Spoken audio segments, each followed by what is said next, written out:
Innallaha alimum bidzatis sudur.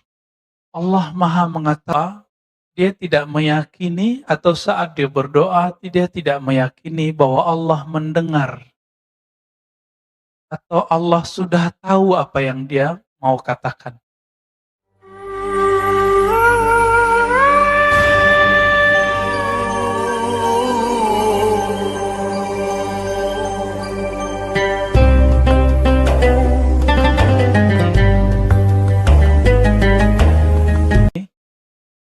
Banyak orang berdoa, sebelum dia berdoa, dia tidak meyakini atau saat dia berdoa dia tidak meyakini bahwa Allah mendengar atau Allah sudah tahu apa yang dia mau katakan.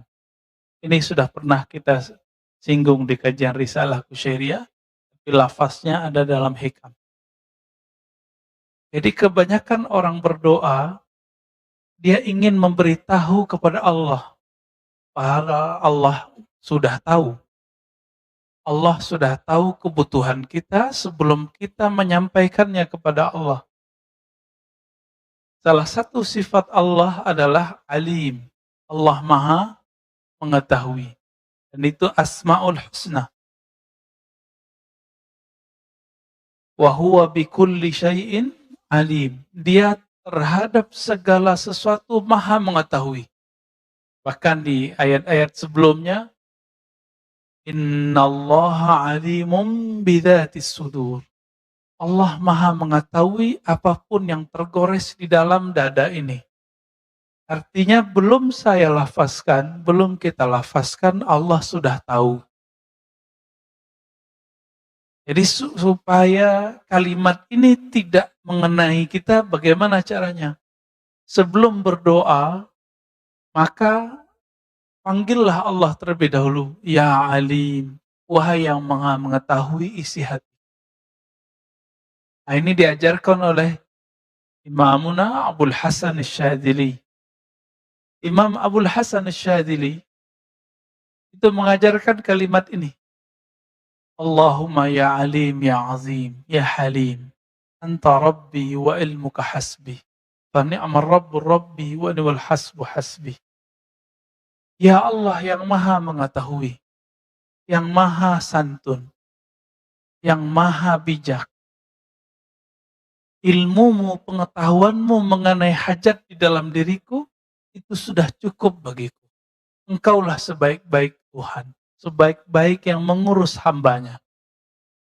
Jadi kalimat ini menegur kita semua, tolong Bapak, Saudara, karena Allah setelah ini jika berdoa, jangan berkeyakinan memberitahu Allah. Karena sebelum kita dicipta, Allah sudah tahu. Yakin atau tidak? Sebelum kita ada, Allah sudah tahu belum kebutuhan kita? Allah sudah tahu. Oleh karena itu, sebelum berdoa, nah dibaca ini, minimal ya alim, wahai yang maha mengetahui isi hati. Berarti doa itu untuk apa?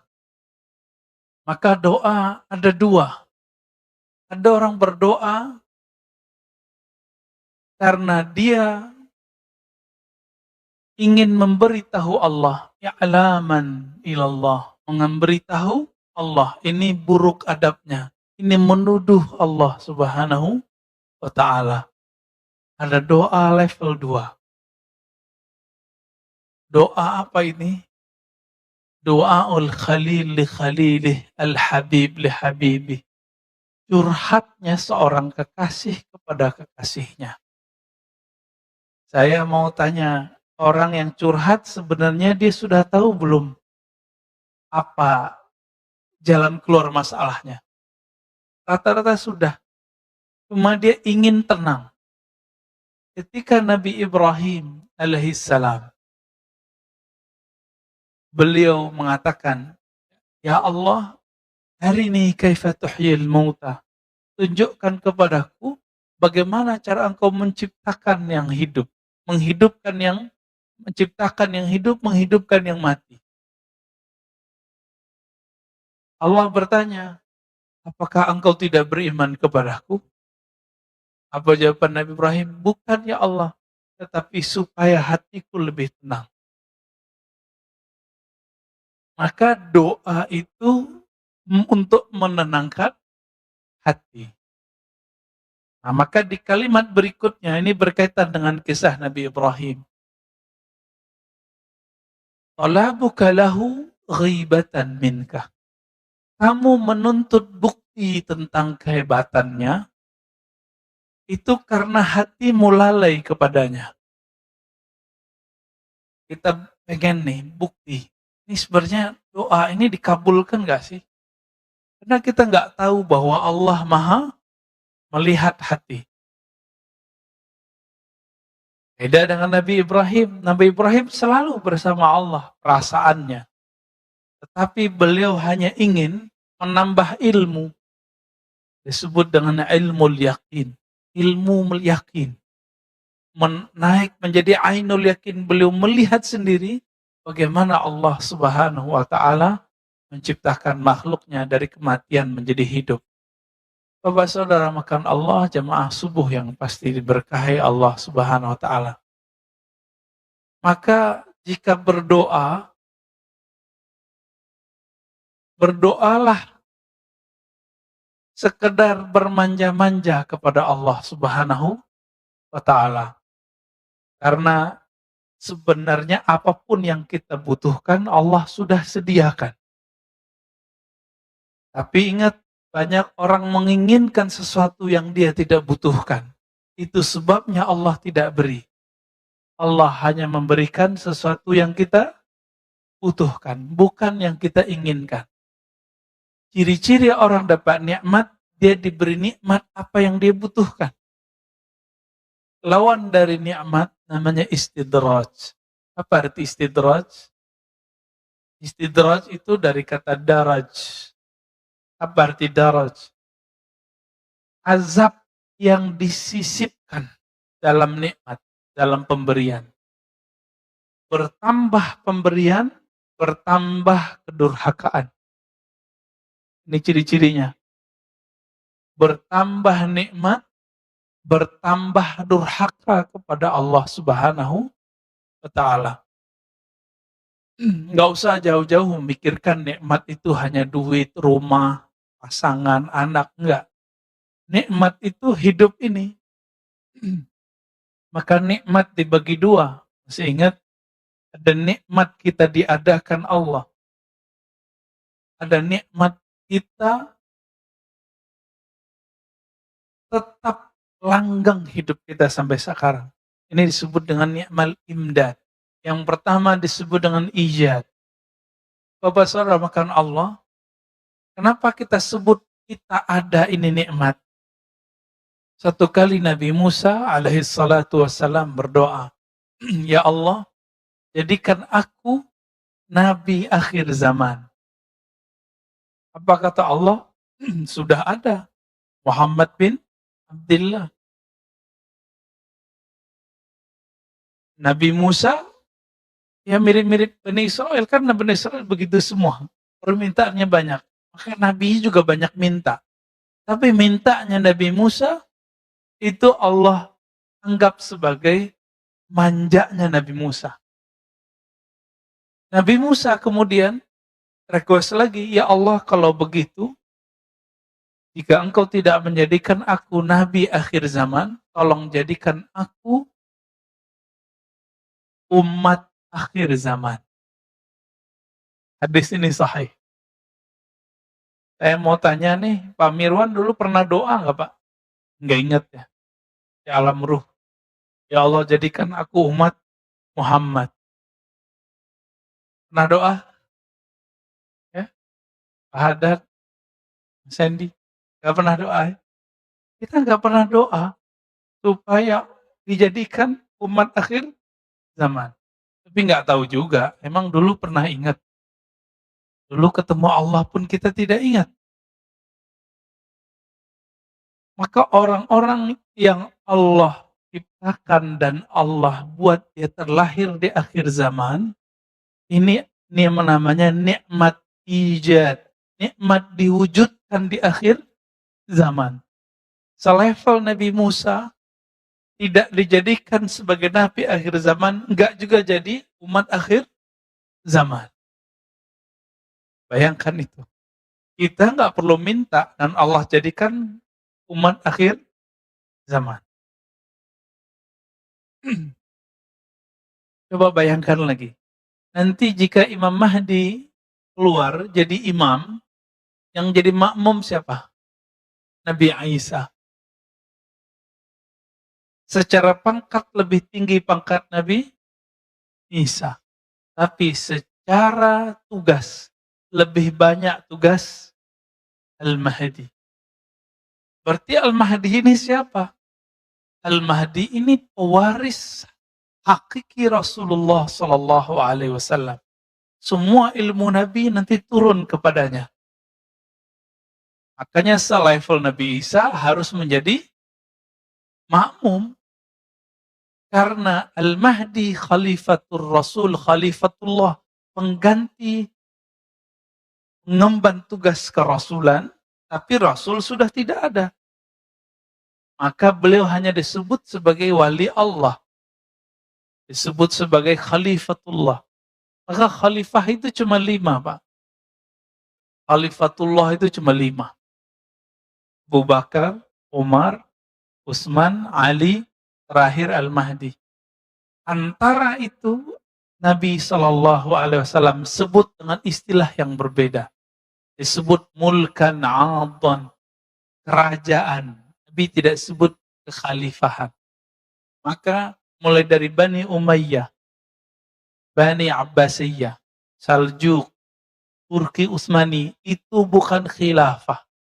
Khilafah yang begitu kita nggak perlu, Pak. Kita nggak butuh. Kita butuh khilafahnya 4 sahabat, dan yang terakhir adalah khilafahnya ala minhajin nubuwah. Jadi Nabi menyebutkan khilafah ala minhaj. Khilafah pemerintahan yang berdasarkan konsep kenabian. Ajar kenabian. Minhajin nubuwah. Karena Nabi sudah tidak ada, maka pengemban ini adalah wali Allah. Berarti wali Allah ini menjadi imam. Imamnya seorang Nabi Allah. Kita bisa bayangkan. Di seandainya wali-wali Allah yang hidup zaman ini, hidup di zaman Bani Israel, tentu mereka jadi Nabi. Walaupun hadisnya tidak sahih, ya, ulama'u ummati ya anbiya'i Bani Israel, ulama umatku seperti nabi-nabi Bani Israel, itu maknanya sahih. Meskipun secara sanad tidak sahih. Enggak paksakan juga itu. Kenapa? Karena setiap masa ada 124 kekasih Allah. Sebelum Nabi Muhammad SAW disebut dengan para nabi. Setelah Nabi Muhammad, karena tidak ada lagi nabi, jumlahnya tetap 124.000. Disebut dengan para wali Allah. Siapa tahu guru-guru Bapak Ibu, atau di antara kita ini ada yang 124.000 itu. Amin ya Rabbal Alamin. Kalau tidak, semoga Bapak Ibu berguru kepada mereka. Karena nanti mereka bisa kasih syafaat. Dengan izin Allah. Berdasarkan hadis Imam Muslim, bahwa yang dapat memberi syafaat itu adalah malaikat, nabi, dan orang soleh. Dengan izin Allah Subhanahu wa Ta'ala. Malaikat, nabi, orang soleh ini yang 124.000 itu. Ya. Jadi ketika kita ingin menunggu kapan Allah ini bantu kita, kapan Allah ini memberikan keajaiban kepada kita, orang-orang seperti ini kalbunya tidak hadir bersama Allah. Disebut ghaibatan minka, talabuka lahu ghaibatan minka. Kamu menuntutnya untuk begini, begitu, atau kamu ingin mencari bukti tentangnya, pertanda kalau kamu tidak bersamanya. Jadi kalau kita tidak bersama Allah, maka kita akan mencari-cari buktinya. Padahal Allah mengatakan, wa huwa ma'akum ainama kuntum. Dia bersamamu dimanapun kamu berada. Dia bersamamu dimanapun kamu berada. Wa idza sa'alaka ibadi anni fa inni qarib. Jika hambaku bertanya kepadaku, katakanlah bahwa aku sangat dekat. Tapi Allah dekat, kita belum tentu merasa dekat. Ini masalahnya. Disinilah perdebatan orang tawasul nggak tawasul. Sebenarnya orang yang anti tawasul itu niatnya benar. Kalau minta kepada Allah, ngapain pakai perantara? Benar gak tuh? Benar. Ini benar Pak, konsep awalnya benar. Tapi, apakah setiap orang berdoa merasakan kedekatan itu? Enggak. Maka dia perlu menyebut nama guru-gurunya dalam meminta kepada Allah. Mintanya tetap kepada Allah. Ini dalilnya dalam hadis Imam Tirmizi. Seseorang datang kepada Nabi, dia buta. Wahai Rasulullah, doakan aku supaya mataku bisa melihat. Apa kata Nabi? Wahai sahabatku, isbir wa huwa khairul lak. Sabarlah kamu terhadap musibah yang kamu alami, itu lebih baik bagimu. Karena dosa mata banyak nggak Pak? Banyak sekali ya. Mau dia wali, mau dia ustadz, mau dia jamaah, sama. Lalu orang itu meminta lagi sampai 3 kali. 3 kali dia meminta. Akhirnya Nabi mengatakan, asbighil wudu. Berwuduklah kamu dengan sempurna, summa salli rak'atain wa qul. Lalu salatlah 2 rakaat, lalu bacalah doa ini. Doanya doa tawassul. Ya Allah, inni atawajjahu bika binabiyyika. Ya Allah, aku meminta menghadap kepadamu dengan menyebut nama nabimu. Maka tawassul itu bukan minta kepada nabi, kepada orang soleh. Hanya menyebut nama orang soleh supaya kita pede. Ya, agar ada percaya diri dalam berdoa. Ini hakikat tawassul. Jadi tolong diluruskan, tawassul bukan meminta kepada selain Allah Subhanahu wa taala. Lalu dalam hadis itu, ya Muhammad, inni atawajjahu bika ila Rabbi. Wahai Muhammad, wahai Nabi Muhammad, wahai Rasulullah, aku bermediasi menyebut namamu di hadapan Rabbku, meminta Rabbku, fasfa'li fiyya, maka berilah aku syafaat. Dia usap matanya, langsung dia bisa lihat, Pak. Kenapa orang ini mesti menyebut nama Nabi? Karena kalau dia tidak menyebut nama Nabi, seperti orang buat proposal, nggak ada ACC-nya. Dicuekin sama yang diminta. Bukankah Allah Maha Dekat? Kenapa sahabat ini tidak berdoa di rumahnya? Kalau seandainya Allah itu Maha Dekat, kenapa dia tidak meminta di mana saja? Allah Maha Dekat, tapi orang ini tidak merasa dekat. Itu maknanya. Karena dia tidak merasa dekat, Allah pun tidak merasa dekat kepadanya. Ana inda dhanni abdi, aku berdasarkan keyakinan hamba. Ini terjemahan saya. Terjemahan biasa, aku berdasarkan prasangkaan hambaku. Itu lewat ya terjemahannya. Bukan itu terjemahannya. Aku berdasarkan keyakinan hambaku. Apa keyakinan kita saat berdoa? Allah nggak dengar, Allah nggak mau dengar. Padahal Allah Maha mendengar.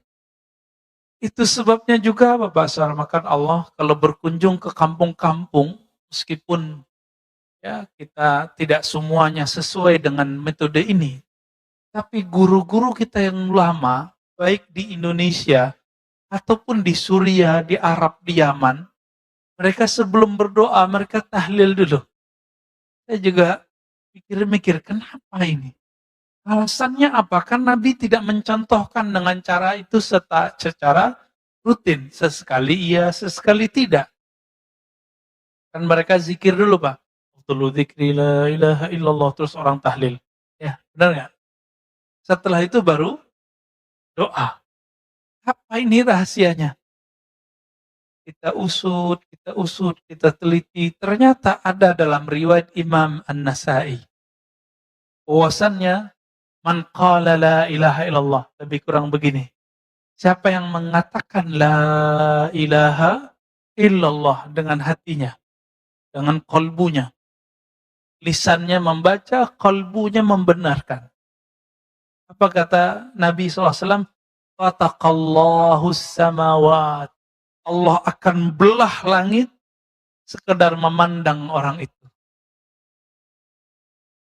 Saya mau tanya, sebelum orang itu baca la ilaha illallah, Allah sudah memandang belum kita semua? Sudah. Lalu pandangan apakah ini? Inilah pandangan kewalian, pandangan rahmat. Siapa yang membaca ini, maka Allah pandang dia dengan pandangan cinta. Itu sebabnya Bapak Sarmakan Allah, kita kalau melihat ahli zikir, hati kita kemudian jadi teduh. Apa kata Nabi SAW ketika ditanya, ya Rasulullah, siapakah wali Allah itu? Dijawab oleh Nabi, man idza ru'u dzukirallah. Orang yang jika engkau pandang dia, orang itu adalah energi zikir. Jika engkau memandangnya, engkau teringat kepada yang dia ingat. Siapa yang dia ingat? Allah. Nah, ini hadis Nasai ini membuat saya merinding Pak waktu baca.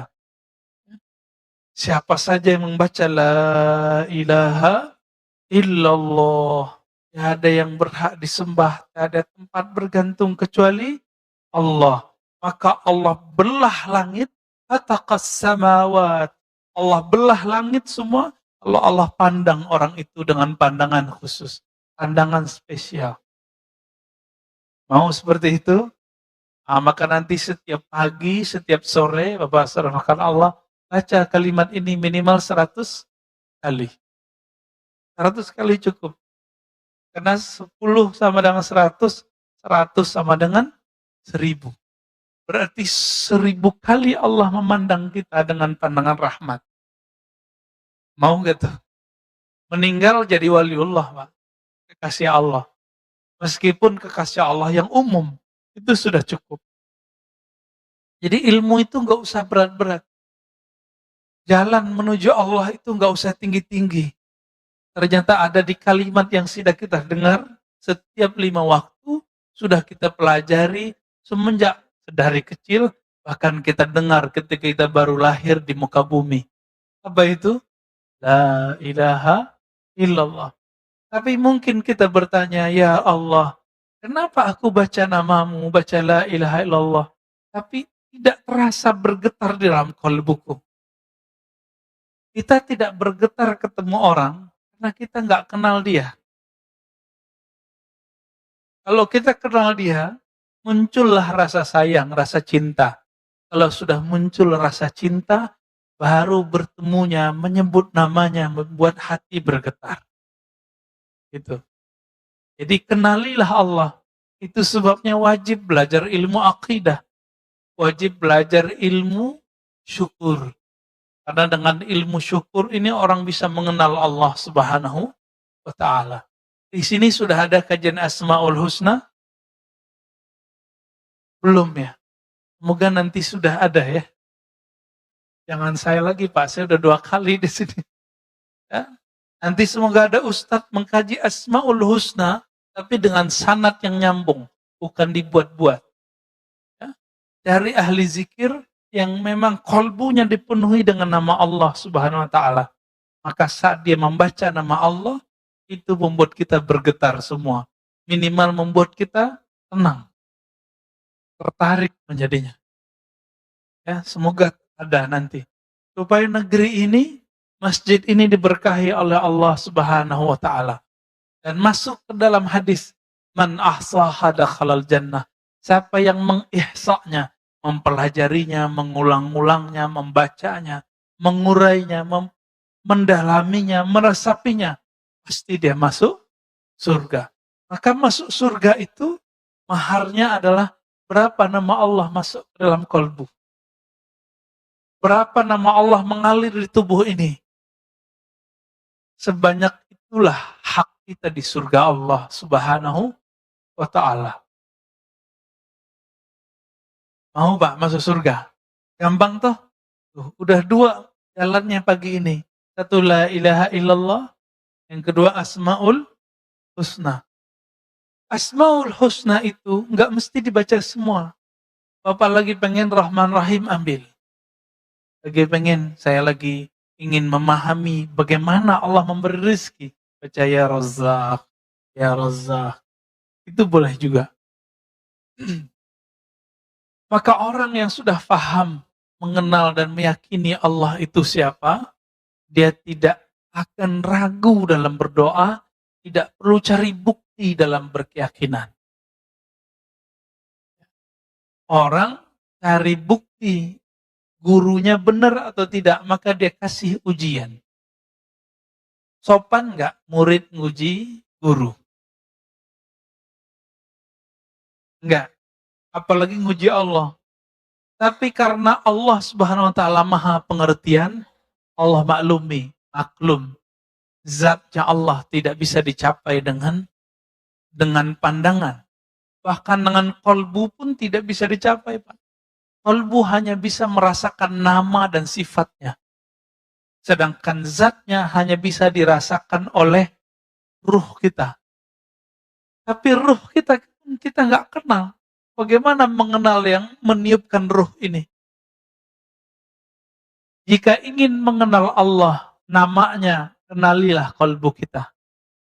Jika ingin mengenal sifatnya, kenalilah kolbu pikiran kita. Tapi siapa yang ingin mengenal zat Allah, dia mesti mengenal ruhnya, zatnya sendiri. Tapi siapa yang mengenal zatnya, Pak? Ruh kita udah lihat belum? Belum juga. Karena kita tidak melihat ruh ini, bagaimana kita bisa melihat sang peniup roh ini? Untung kita nggak diciptakan dan ditiupkan jadi binatang. Iya. Nah, roh ini, jika tubuh pulang ke tanah, roh pulang kemana? Tubuh pulang ke tanah. Jasad namanya. Yang punya ambisi itu siapa? Namanya nafs. Kita sebut bahasa Indonesia nafsu. Tapi nafsu bahasa Indonesia itu konotasinya jelek. Nafs bahasa Arab artinya jiwa. Nah, jiwa itu pergi kemana? Nah, jiwa kita yang masuk ke alam kubur, Pak. Jiwa kita yang nanti ke padang mahsyar. Jiwa kita itu nanti yang disiksa di dalam neraka. Roh kemana? Berarti ada unsur lain di dalam diri ini. Roh itu tiupan Allah. Maka dia mestinya pulang kepada Allah. Sebagaimana tanah pulang ke tanah. Ini Pak Mirwan pernah marah nggak, Pak? Rasanya panas nggak? Kenapa panas? Emang ada apa? Ada api di dalam? Enggak ada. Kenapa kita bisa panas? Ternyata di Quran ada bahan dari tubuh kita ini disebut dengan salsal al-fakhar. Jadi tanah liat yang dibakar. Mirip-mirip seperti tanah apa yang buat rumah kita ini, Pak. Nah, bata itu kan dibakar. Jadi ada tanah humus, tanah hitam, ada tanah ini, ada tanah itu. Karena di tubuh ini lengkap semua bahan itu, maka ada unsur panas dalam tubuh ini. Ditambah dengan makanan yang dibakar, makanan yang digoreng, ya, yang ahli masak nih. Dan itu energi pindah ke makanan. Itu kita makan, Pak. Oleh karena itu Nabi SAW kalau makan itu nunggu adem dikit. Supaya energi panasnya tidak pindah ke dalam badan. Bukan cocok logi, Pak. Emang begitu hadisnya. Ya? Dan Nabi mengatakan, makanan yang tidak panas itu berkah. Hangat boleh, panas jangan. Dan benar, kita bertemu orang umur 80-an, giginya belum banyak yang rontok. Saya tanya, apa alasannya, apa pengalaman Bapak ini kok gigi masih utuh-utuh aja nih? Apa jawaban beliau? Saya tidak makan terlalu panas atau minum terlalu dingin. Gitu. Tantangan kita semua, Pak ya. Kita kalau minum pengennya dingin, kalau makan pengennya panas. Lidah aja rasanya langsung sariawan, langsung panas. Apalagi gigi itu. Ya. Apalagi perut. Coba lihat nih. Ternyata yang suka sambel dong bukan orang Sumatera, Pak. Orang Sunda, orang Jawa Timur, aduh sambelnya Masya Allah. Ya, waktu kita pernah ada tugas dulu ke pelosok Bandung, itu nggak ada cabai merahnya Pak, adanya cabai rawit doang. Ulek. Kita makan itu, aduh saya guling-guling Pak ya. Pedesnya bukan main. Bukan berarti kita jadi pedes gara-gara itu, bukan ya. Baik. Jadi apabila roh ini tidak berpulang kepada Allah, maka kita belum selesai tugasnya.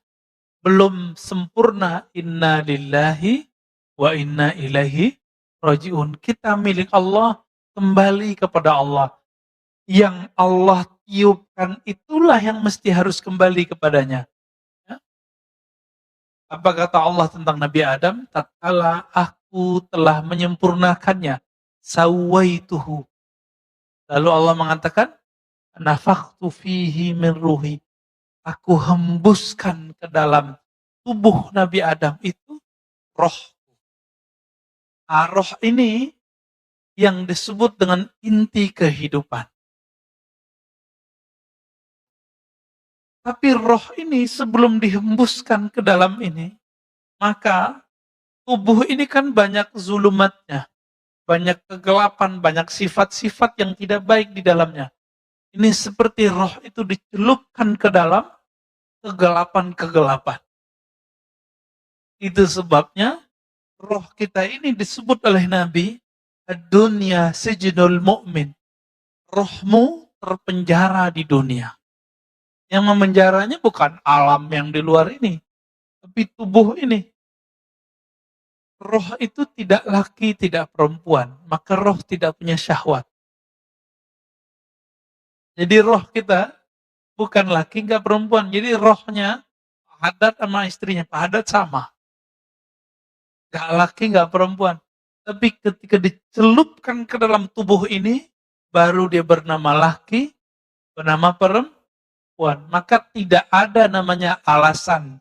Ya, beberapa psikolog-psikolog yang menyesatkan umat, yang mengatakan bahwa hombreng-hombreng ya, itu dia perempuan tapi bertubuh laki-laki. Ini tidak benar. Dia nggak paham dia. Dia nggak mengerti alam rohani, komentar tentang alam rohani. Kenapa? Roh ini tidak laki, tidak perempuan. Kenapa orang kemudian jadi kemayu? Karena dia punya komunitas yang kemayu. Kenapa orang jadi keras? Karena dia punya komunitas yang keras. Makanya orang gunung itu dengerin orang pantai kaget-kaget. Ya. Rasa-rasa kena bentak terus. Ya.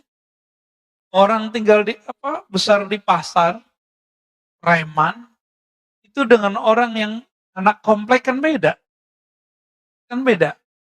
Karena perbedaan itu. Nah, maka disebutlah orang-orang ini dengan bi'ah atau qarin. Teman.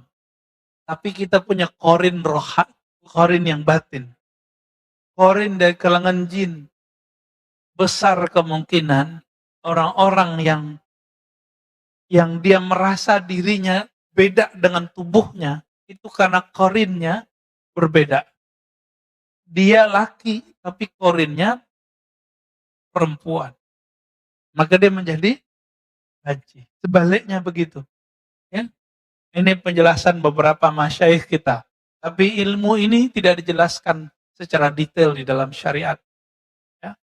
Nabi hanya mengatakan ketika Aisyah berseloroh, ente enak Rasulullah. Ya.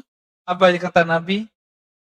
Iya, setanku sudah diislamkan oleh Allah. Qorinku sudah diislamkan oleh Allah. Jadi Nabi jangankan korinnya, setannya Islam, Pak. Beruntung yang jadi setannya Nabi. Kita lahir, itu ada puluhan bahkan ratusan syaitan lahir bersama kita. Tapi juga ada puluhan malaikat membersamai kita. Namun juga ada qarin. Nah, qarin ini satu biasanya. Qarin ini jika ada, dia biasanya agak iseng. Ya, ada yang jahat. Maka qarin ini perlu diislamkan. Tapi kalau setan kita nggak bisa diislamkan. Hanya setannya Nabi yang bisa diislamkan. Atau setannya para nabi, para wali-wali besar. Ya. Dan terakhir Imam Al-Mahdi itu setannya mungkin bisa diislamkan. Tapi setan kita nggak bisa diislamkan. Maka bagaimana caranya supaya kita tidak diganggu oleh setan itu? Kembali ke ilmu yang paling rendah tadi. Ya, la ilaha illallah. Apa kata Allah dalam hadis qudsi? Hadisnya hasan li ghairihi. Hasan karena ada riwayat lain. La ilaha illallah hisni. La ilaha illallah itu adalah bentengku. Siapa yang masuk dalam bentengku, dia aman dari gangguan-gangguan. Nah, maka hari ini jika ingin dijaga Allah dari syaitan, silakan baca la ilaha illallah.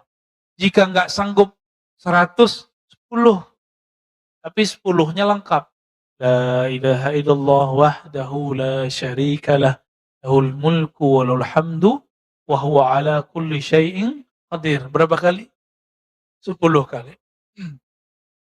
Zikir itu nggak perlu banyak. Yang penting rutin dan meresapi maknanya.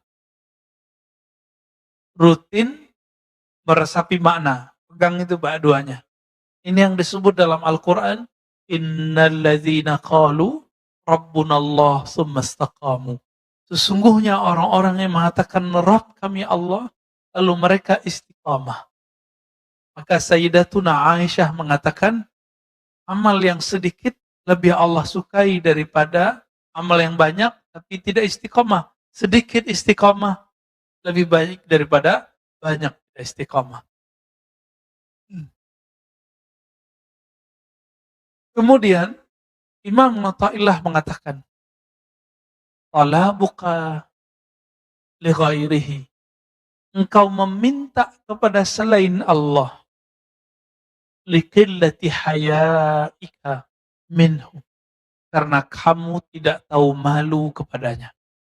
Nah, ini mohon maaf Bapak Ibu.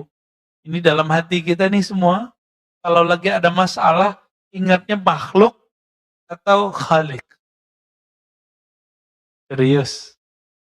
Paling-paling ingat, wah susah nih, mau minjem ke teman dulu gitu. Kenapa nggak sholat 2 rakaat dulu? Ya, sendal hilang, paniknya bukan main. Kenapa nggak sholat dulu? Anak kita sakit, ya. Kenapa nggak zikir dulu sebentar, tanya, ya Allah apa yang harus saya lakukan? Buru-buru ke rumah sakit, ternyata dites COVID. Padahal cukup isolasi mandiri. Jadi kalau sekarang mohon maaf Bapak Ibu, kalau rasa badan nggak enak nggak usah ke masjid, udah isolasi mandiri langsung. Nggak usah keluar, off semua. Itu lebih aman. Karena secara psikologis di rumah itu lebih aman, lebih nyaman, lebih baik bagi psikologi dan penyembuhan kita daripada di luar. Kecuali penyakitnya sudah parah. Rumah flu udah di rumah aja. Tapi kalau Bapak punya penyakit-penyakit lain, monggo silakan ya. Nah, ini saran kita dan saran juga dokter-dokter kita ya. Baik. Jadi orang yang ketika ada masalah, ketika ada kebutuhan, terus minta kepada selain Allah, termasuk minta ke kiai, doain Pak Kiai. Menurut kita baik ya? Menurut kita sih baik. Tapi kenapa kita minta kepada kiai? Karena kita nggak yakin sama doa kita. Ya, masih mending mintanya ke kiai daripada mintanya ke ki selamat tahu-taunya kerbau. Ya, minta ke kiai kan tawasul namanya. Boleh. Pak Kiai doain saya, Syekh doain saya, Habib doain saya, itu bagus. Maka bagaimana caranya supaya kalau kita ada masalah, yang pertama kita ingat adalah Allah Subhanahu wa taala. Maka ada caranya. Ingatlah Allah saat senang dengan cara mensyukuri nikmatnya dan berbagi. Gimana caranya? Syukuri nikmatnya dan berbagi. Yang kedua, supaya kita tidak ingat makhluk dulu ketika ada masalah, maka punyailah zikir, wirid yang rutin setiap hari. Nah, nanti itu yang akan membuat kita stabil setiap saat. Jadi benarlah kata Imam Abu Ali Ad-Daqqaq yang sering kita ulang-ulang. Apa kata beliau? Ad-du'a silahul murid. Az-zikru silahus salikin. Ya. Doa itu, zikir itu adalah senjata yang dapat digunakan oleh para murid. Senjata ini bisa dipakai di saatnya. Masalahnya kalau nggak diasah setiap hari, senjatanya berkarat. Ini yang kita maksud, kalau punya doa, punya zikir, nggak dirutinkan setiap hari, apa yang terjadi? Itu pisau zikirnya nggak tajam. Ini yang disebut tidak punya keyakinan. Orang kalau punya keyakinan, dia punya modal meminta kepada Allah. Masih ingat kisah 3 pemuda yang terjebak dalam goa? Kenapa mereka yakin doanya dikabul Allah? Karena mereka punya amalan. Satu beramal A, satu beramal B, yang lain beramal C. Agar terbukalah pintu goa itu. Karena dia punya amal, maka dia pede berhadap kepada Allah Subhanahu wa Ta'ala. Maka saya sarankan Pak, jika ada hajat, mau dimintakan kepada Allah, sedekah dulu, lalu wiridan. Wirid tertinggi adalah Al-Quran dan zikir. Satu kali ada dua syekh berdebat. Gurunya masih hidup. Ini udah level guru. Tapi di atas guru ada lagi guru. Ya. Hari gurunya udah lewat ya Pak ya. Selamat hari guru kepada yang menjadi guru. Berdebatlah syekh pertama mengatakan zikir lebih afdal daripada Quran. Yang kedua mengatakan Quran lebih afdal daripada zikir. Yang pertama datangkan dalil afdalu dzikri la ilaha illallah, zikir yang paling afdal adalah la ilaha illallah. Lalu yang kedua bawa dalil bahwa Nabi menjemput sholat itu ke arah sana. Semua dalil dikeluarkan. Akhirnya mereka mentok. Tahu-tahu gurunya datang. Apa kata gurunya? Apa yang kalian perdebatkan? Lalu mereka menyampaikan perdebatan mereka. Lalu gurunya mengatakan, wahai muridku, al-afdal kullu amalin ma'allah. Yang afdal itu setiap amal yang amalmu itu hadir Allah bersamanya. Berarti kalau Bapak sholat, Bapak zikir. lebih khusyuk zikir daripada salat sunat, maka zikir lebih afdal. Paham di situ? Jika kita salat dan baca Quran, lebih nikmat baca Quran, maka saat itu baca Quran lebih afdal. Kita zikir, kita salat, kita baca Quran. Oh, lebih nikmat salat ya, maka salat lebih afdal. Salat sunat maksudnya apa ya? Kalau salat wajib mau nikmat gak nikmat, wajib. Gak ada cerita. Baik. Oleh karena itu, dalam banyak kitab termasuk juga Fadail A'mal, kitab Jami' Usul Aulia, disebutkan ada seorang murid datang berlatih zikir kepada gurunya. Kata gurunya, mulai hari ini Quranmu simpen dulu ya, taruh bagus-bagus depan sajadahmu. Tapi jangan dibaca dulu. Sholatnya nggak usah banyak-banyak dulu, cukup salat wajib sama rawatib lalu witir. Akhirnya dia lakukan. Beberapa hari dia datang lagi kepada gurunya, wahai Tuan Guru, saya rindu baca Quran. Kata gurunya, tunggu dulu, kamu zikir dulu. Dia kemudian zikir lagi. Besok datang lagi, wahai Tuan Guru, saya pengen baca Quran. Dia pengen baca Quran dengan hawa nafsunya. Apa kata gurunya?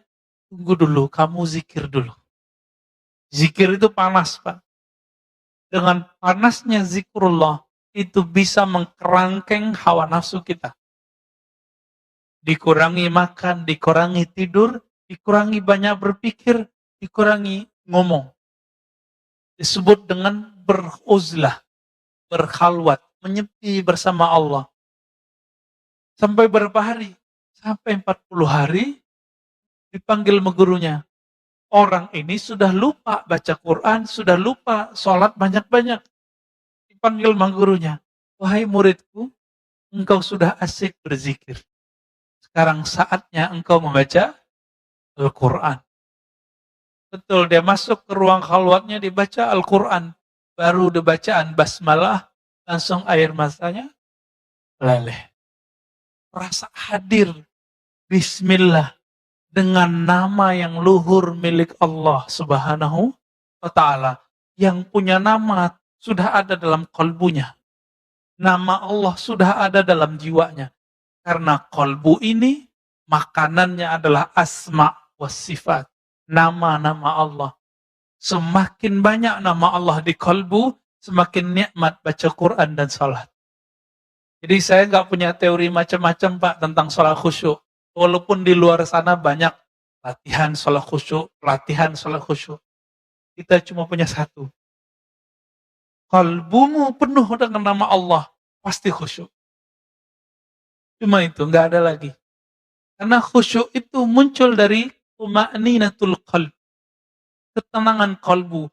Dan ketenangan kalbu hanya muncul dari zikrullah. Ya, surat Ar-Ra'd ayat 28. Hanya dengan zikrullah, nggak ada lagi. Jadi zikir, kalbu tenang, salat khusyuk, baru pas. Doa pun yakin. Nah, kira-kira begitu Bapak Salman Allah. Jika kita simpulkan hikmah pagi ini. Jadi kenapa orang masih meragukan Allah saat berdoa? Atau ingin mencari bukti Allah itu bagaimana dan bagaimana? Atau dia masih meminta kepada makhluk? Karena kalbunya tidak hadir bersama Allah. Kalbunya tidak ada nama Allah. Maka belajarlah kepada ahli kalbu, ahli zikir, bagaimana cara menabung nama Allah dalam kalbu. Kira-kira begitu Bapak Salman Allah. Saya rasa cukup.